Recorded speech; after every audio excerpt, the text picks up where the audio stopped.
At Ripple, we've talked a lot about the Internet of Value, our North Star of enabling money to move like information does today. But how does the Internet of Value translate into banking? It starts with your customers.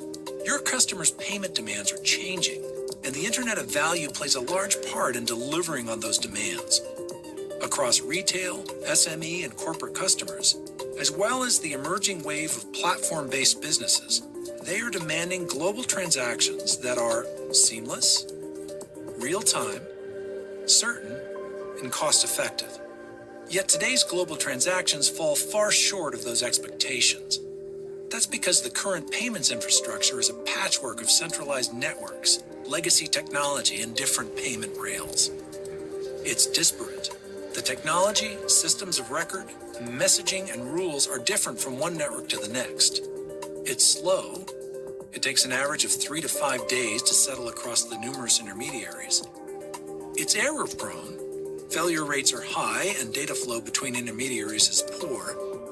And it's costly.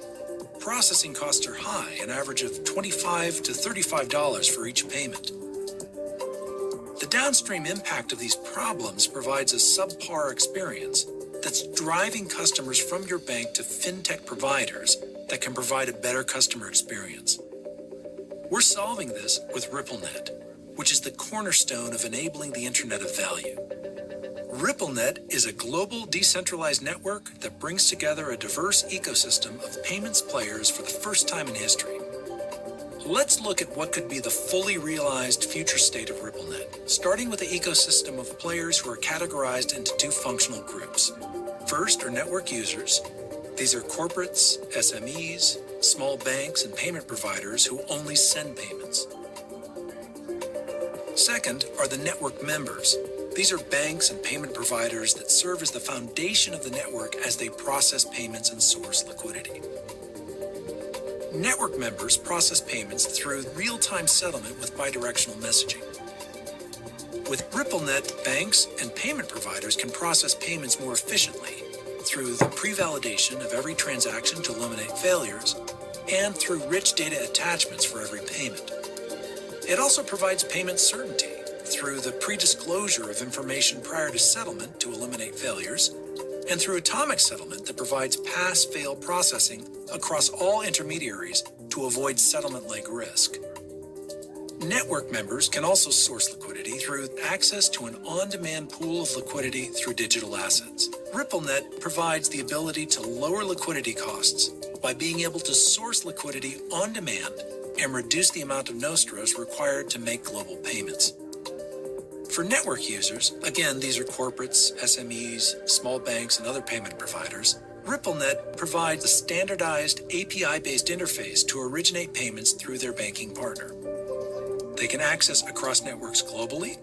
They can send payments on demand in real time.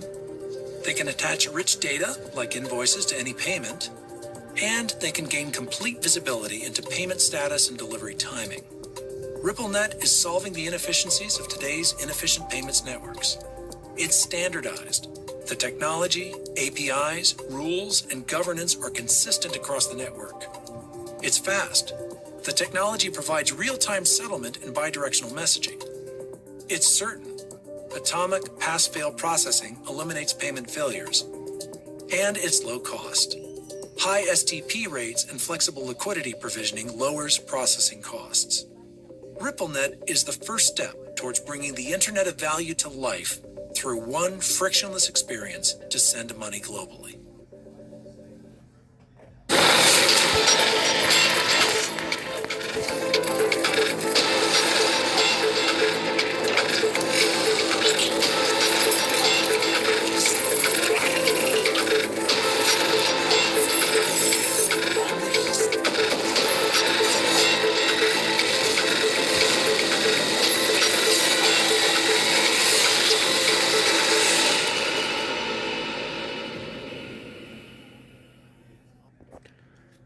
Good early AM, 12:02 AM Eastern Standard Time on this Sunday, November 6, 2022. I'm XRP Future Millionaire, and I reside in the great state of Michigan. As my Michigan Wolverines win again, go to 9-0, and we watched Clemson and Alabama go down. So it makes it look like there is a chance that even if Michigan loses one game to Ohio State, that we just might sneak into the college football playoff. But that's neither here nor there. Go blue. But on to bigger and better things now. As I shared with you in the opening, for the first 4.5 minutes, if you're still here, I showed you how RippleNet, the ODL, how it works, and what the whole point of it is. So if you didn't understand what RippleNet was, or what the on-demand liquidity meant, or what that part of the function of Ripple is, I wanted to play that. That's right off of RippleNet, or Ripple.com, or wherever you want to look on there. But that's off of their main page. So just something that I've had saved for quite some time. I think that came out in end of 2020, that clip, or that little piece of info. So right now XRP is down 0.47% to 49.07. Excuse me. The whole market's having a market-wide reversal, or correction, I should say. XRP in the morning update, we talked about if it lost this uptrending support, which it has right now, since this morning, that we could come all the way back down. Excuse me. To 47.09. But that would be a retest down in here in the 4-hour time frame. But that's only if it wants to break back down. And the reason why I think that there is a possibility that could happen, and even if it wanted to maintain a bullish push, is because this is technically a cup and handle here, and we could be putting a bullish handle here. So, and I'll put it into a smaller time frame in just one sec, but I want to show you one thing. So this came around. It's come all the way up here now. If this did do something like this and then bounce out and get around, it should be able to come up in here after. So that's what I'd be looking at. We're looking to see if it can finish this bullish handle. You know, could technically come into this area. That's what I'm looking at. So we'll see if it can hold that or not. If it doesn't make a bullish handle, well, then we obviously know this pattern's going to go very bearish very quickly. But with the market-wide conditions right now, it looks like, to me, if we go to Bitcoin real quick and then we'll go back to XRP, Bitcoin's sitting at 21,236. It's down about 0.31% on the day. But Bitcoin's another one. If it makes this bullish touch, I think it's okay. I mean, we've had it underneath. But if you look at the 4-hour time frame, Bitcoin, it's not done until it breaks this uptrend. That's my point. If it breaks this uptrend, then we're going to 20,413, and then it could be ugly. But the way it looks right now, if this is being played out as the left shoulder, and this is what I'm watching. If this is one big left shoulder, well, this would end up playing something like this, or it would come down in here, and then that could do some weird formation. So we do this, and then if it did want to play a head and shoulders, you could technically, and then come down. But what I'm saying is there's also something else I see in here. We could technically get a bounce and hold here at 21,000 area, and then maybe bounce up and finish this to 22,713. But it's very iffy right now, because technically this is starting to set up to where Bitcoin could actually, you know, it's starting to finish out some of these patterns.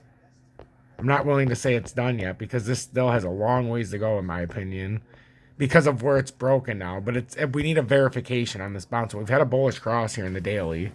So, I mean, if you look at this from the daily, it looks like this move's not done yet. And the weekly, everything tells a different story. The weekly's still coming down strong, and it looks like we're just coming to a rejection point. But even if that's the case, that's 22,500. That's the point. The daily is still, if the daily played true right here, and this should come down and close in the gap, but that's all the way up at 25K right now in the daily. So is it impossible? Hell no. That's a breakout point, or breakdown point, that it could theoretically come back up. It's just tricky. So if we look at that, how we're looking at Bitcoin, and this is the easiest way to see Bitcoin. That's the bear flag. Until we technically break out of this area at 21,458, none of the rest of what I talked about can happen. But you see up here in the daily, that's a possibility up here. That's the cup and handle area, the massive one that it fell down from in this W formation that it could possibly pull up and make. It is there, but right now we're in the bear flag firmly. And then with XRP, and I'm going to let you go because it's 12:07 a.m. and I just wanted to come on here and keep everybody on track, because that's what I do. Whether you like me or hate me, I come on here and I'm here consistently. I'm here when things are up, going down, going sideways. I don't give a fuck. I just want to give you the right intel. If you don't like me, good. If you like me, I like you even more. So with XRP, really what we're looking for is to see if we can hold this uptrending support. That's what I'm looking for. And that's in the daily time frame. It's very easy to see. 4 hours, or the 4 hour time frame, we're looking right here. It's at 47.12. We could technically hold this 48.39, but when you're looking at this grand play right here, it kind of looks like it might want to come all the way around. So let's look at 48.37, and then let's look at about the 47.25 level. See if we can hold any one of those two areas, and then we could bounce up to 52.48 and figure out from there. If we were to break down and lose this 47.25, the next logical choice is down to 44, roughly 44.46. So that's what I'd be looking for. Make sure to hit that motherfucking like button. Get me over 100 likes. I would really appreciate it. And also, if you want to consider joining Tom's Army or join me on the crypto exchanges BitGet and or MEXC. MEXC, you can join in the USA, no VPN. There's no spot fees and no KYC.